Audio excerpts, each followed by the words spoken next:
Hi friends, சின்ன மருமகள் அடுத்து என்ன நடக்க போகுதுன்றத எந்த ஒரு வீடியோவில் ஒரு குட்டி பிரேமோவாக பார்க்கல வாங்க. சரி, இவங்க எல்லாருமே வந்து அந்த மீட்டிங்க்கு போகிறாங்க. ரொம்ப அவசர அவசரமாக மீட்டிங்க்கு போகிறதுனால அங்கே ஒரு ஆக்சிடென்ட் விபத்து நடந்துருது. அதில் சேதுவுக்கு பயங்கரமான ஒரு அடிபட்டுருது. சேது வந்து வழியில் போராடிக்கிட்டு இருக்காங்க. சரியான நேரத்தில் வந்து மலரும் குழந்தையும் பார்த்தீங்கன்னா வேற ஒரு காரில் வந்து வந்துட்டு இருப்பாங்க. எப்படின்னா, மீட்டிங் டைம் ஆகுது, நான் முன்னாடி காரில் போகிறேன், நீங்கள் பின்னாடி காரில் வாங்கன்ற மாதிரி சேது பின்னாடி கொடுத்து அமைச்சிருப்பாங்க. முன்னாடி போகும்போது தான் சேதுக்கு இது மாதிரி ஆக்சிடென்ட் ஆகிடுது. உடனே பின்னாடி வர கார்ல இருந்து மலர் போயிட்டு, ஐயோ சேது அடிபட்டுருச்சு அப்படின்ற மாதிரி ரொம்ப டென்ஷன் ஆகுறாங்க. கருப்பெல்லாம் வந்து உடனே வந்து கால் பண்ணி ராஜாங்கத்துக்கெல்லாம் தகவல் சொல்லி அதுக்கப்புறம் ஆம்புலன்ஸ்ல வர வச்சு உடனே ஆஸ்பத்திரிக்கு கூட்டிட்டு போறாங்க. அந்த நேரம் பார்த்து தமிழ் செல்வி வீடியோ கால் பண்றாங்க மலருக்கு. அக்கா குழந்தை என்ன பண்ணுதுன்றாங்க. என்னக்கா ஆச்சு அப்படின்றாங்க. தமிழ் ஆக்சிடென்ட் ஆயிடுச்சு. ஐயோ மீனாட்சிக்கு என்ன? மீனாட்சிக்கு ஒன்றும் இல்லை, மீனாட்சி நல்லா தான் இருக்கா.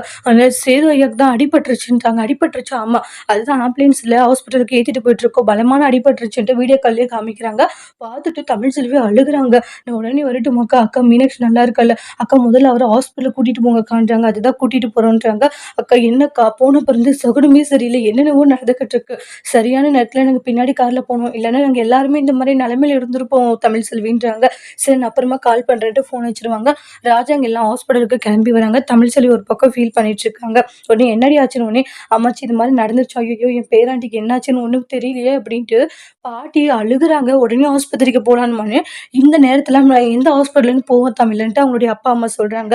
எங்க என்னன்னு சொல்லி நம்ம போக முடியுமா? நம்மளுக்கு நம்ம குழந்தை வேணும். அது இல்லாத அவருக்கு என்னாச்சுன்னு தெரியல. தேவையில்லாம நம்ம எதுவும் சிரமத்தை கொடுக்க வேண்டாம். அதுதான் சொன்னேன். என் 2 குழந்தை என்கிட்ட இருக்கணும்னு சொல்லிட்டு கேட்டாங்களே, கேட்காம என் குழந்தைங்களை இப்படி பாடா படுத்திட்டு இருக்காங்களே அப்படின்ட்டு தமிழ் செல்வி ஃபீல் பண்ணி அழுகுறாங்க. அதோட இந்த ப்ரமோவை முடிச்சிருக்காங்க. இனி வரக்கூடிய எபிசோட்ல என்ன மாதிரி ஒரு டோஸ்ட் வர போகுதுன்றத வெயிட் பண்ணி பார்க்கலாம். தேங்க்யூ.